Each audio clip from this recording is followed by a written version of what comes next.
Gee whiz, what a couple of rounds this squad has had. We got into 830 overall, plenty of trades in the bank. I think we're sitting at 17 trades in that week, and I've used two each of the last two. And we go from 830 to 2592, and this past week was an absolute shocker. We obviously ended up having a round 15 score of 950, which is wow. To lose to the people squad by 230, and there was still another 800 teams that beat that is really scary. So that's where the squad's at the moment, coming off a really bad score, 950, and an obvious massive drop in overall rank. So this can happen. This can happen to teams. When you don't have Trebojevic as one, that's going to hurt, and then just your guys that are meant to be averaging 50 odd, like Madison 60 in the past. Leilua coming off a 58, 57 average at the start of the season to then just go absolutely backwards. There's so many players in this team that we can talk about, and we will go through them slowly because it's still hurting inside.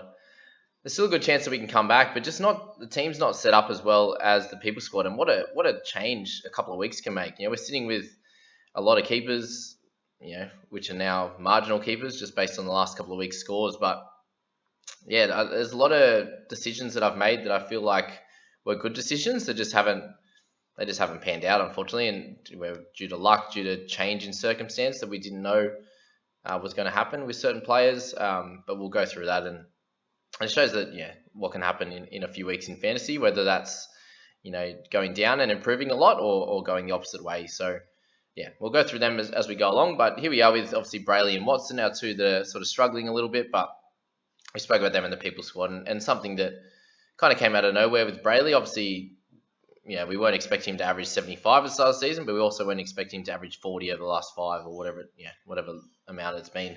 Watson's been good over the season, but another slightly lower score. I think we can definitely hold him, but Brayley's someone that we need to look to think about moving on. But obviously running out of trades a little bit with 13 now is a slight worry, but we'll go through that. Having Crichton and Harawira, bringing Corey, I think, was a solid decision. Obviously, he had the lowest score when I brought him last week, and then a decent one this week, but we can't do too much about that. Crichton, someone we've had all year, which is great. Cleary is captain, awesome. Foggs with 43, but coming off a 92 into a 43, we can't complain with him. He's been averaging fairly well since we picked him up. He has averaged just over 50 for the year, so obviously been an up and down player, but had two really high games to mask his 30s and 40s, which is fine. Having a centre combo of Bird and Averillo, they've picked them up over the last bunch of weeks, and they've been serviceable. Obviously, Averillo just this week to get his 48. When you look at guys like bringing in Reece Walsh and getting one good score out of him, to then have him suspended for a round and then come back with a 44, it's solid. But I missed out on him, that 250k kind of player, and him coming in and not owning him and having Roger at the same time has been a real pain in the ass. So having Roger sit out on the wing is just not good enough for my squad for the Warriors. I think obviously Walsh is a great player, but Roger needs to be in the fullback role as well. So however they need to sort that out, maybe they need to play it a little bit more like the Blues did. But it's the Warriors and not the Blues. We can't really expect that. So having someone like Roger is just a bit of an unfortunate one. And then you hold him because he has a couple of good games, and it's like, okay, we're just got to get him through to after round 17, and we can play, we can do well from there. But 15 is going to break the bank for sure. Hines with 50 was completely fine, and then we moved to the bench, and just everyone on the bench, just none of them going well. I decided to not use Manu's 33. I was like, well, I'm not scoring too well. Let's see if Opacek can get a double, if Laurie can play okay, in a dry track. But they obviously got 60 odd put on him. He's still got 2 tries, this and that, to show his kind of class. But I decided to play him. So I lost 8 points there, and then I was like, do I just play Opacek? I think I just need to, and play him, and he gets like his lowest score of the year with 13 against a dog side who they put 36 on. So that's great. He's definitely a trade out at this point. And Lucy Leilua, literally since he moved to the right, he's been terrible. When he was on the left-hand side with Brooks, he did great. Tigers have been very bad as well. So not too much else to say about it, but they were playing pretty bad at the start of the year, and he was scoring well. So that's something you really can't predict.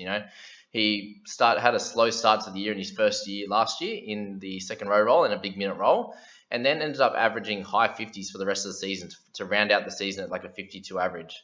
You look at it, what he's averaging now, and he was at 58, and now he's down to 50. So that shows the the big drop in his scoring over that last bunch of weeks, and it's obviously pretty sad to see if you're an owner of him when you pick him up at around the 700k mark and then he drops down from there. Someone who was super consistent in the 50s, got a 67, 59, 61, 47, 57, and since then it's been up and down to say the least. He had 3 good scores in a row there, 52, 61, 55, and I was like, yep, cool, he's fine. He just had 2 lower games, one where he's off a little bit early, and one at 47. You can cop that, but then the last 2 weeks there, 34 and 28 in pretty much the full game across the both of them. Just too many missed tackles and not enough tackles in general, and just no attacking stats. So for him, really disappointing. And the question now is, what do you do with someone like that? And I think that he's definitely worth another week to hold, but God, that makes it tough. Oops, can't even get a look into the opponents. But it makes it really tough to hold these types of players coming into the back end of the season when my team's just very much struggling. And if we go to look at the actual keepers that we have in the squad, we're very much limited now. When we looked at 13 in the people squad, we're now sitting with Pups, Harris 1, 2, Crichton 3. We'll go Corey as a 4 on the edge there, just to be nice. Cleary 5, Foggs will say yes for 6. He's averaging over 50. Avrilo Bird 8, Walsh and Hines 9, 10. And then it gets very murky. Is Madison a keeper playing limited minutes? Like, when did we expect that to happen, right? For him to start playing 60 minutes. Like, he's an 80-minute edge forward who averaged 62 last year. Like, do we even call him a keeper? I don't think you can. I don't think you can call Leilua a keeper. Opacek, no. Laurie, no. Manu, we can, but he scores better in 1 and 6, especially against the slightly lesser team. So I might be sitting here with like 11 keepers, and we got Schuster there as someone who's an in-betweener. So 2 weeks ago, I was really happy with where the squad was at. You call Madison and Leilua keepers, and it's like, well, yeah, I have like 13 keepers coming into around 15, 16.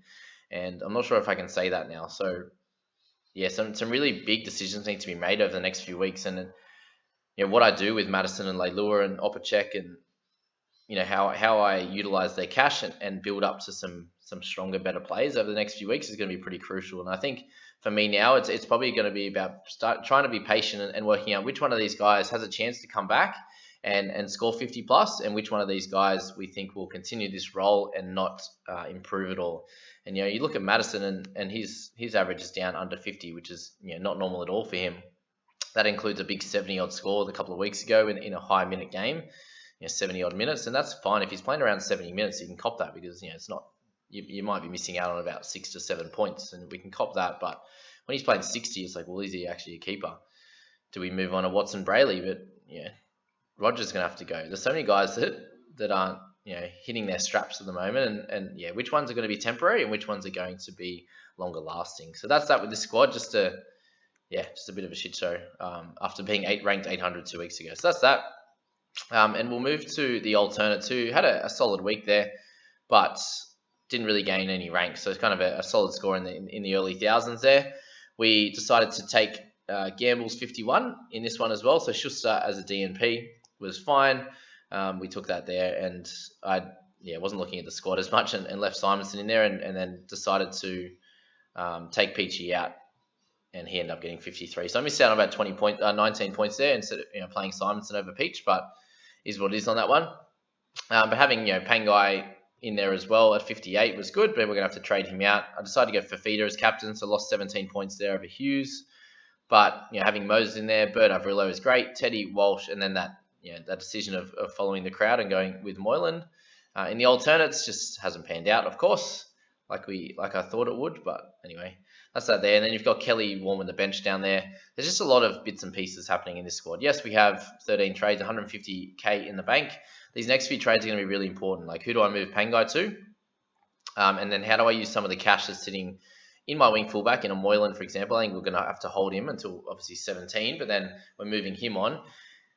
How do I use that cash to upgrade? And then how do I use some of the cash on our interchange here or in our starting side to get up to a Cleary in a bunch of weeks? So obviously at 1.2 million, we're gonna need to pick him up in round 19 or whenever he comes back. So we'll probably score well over sort of 17, 18, beating out the guys that don't have Cleary. But after that, he needs to be in the squad. So it'll be like, well, what happens to get him in? Or we just have a bit of a laugh and not pick him up at all. So. But Trebojevic is going to be needed to bring into the squad as well at some point for Moylan. It's just where do we get this cash from?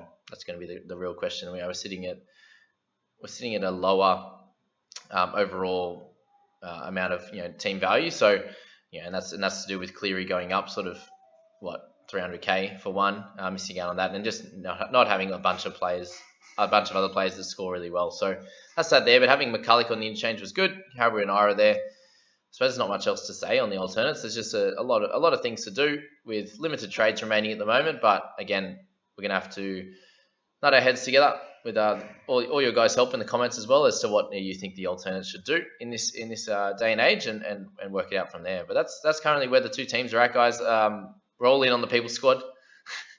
I was all in on my squad 2 weeks ago, and now they're going bad. But we'll be able to get them back in the 1,000 and go from there. But I hope this all this information going through these squads helps you out with your sort of team makeup and what you feel like you need to be doing going into the next few weeks. We're gonna have a bunch of strategy videos coming into the rest of the year, so we'll go through each position and the sort of the guns and the mid ranges that you want to be targeting.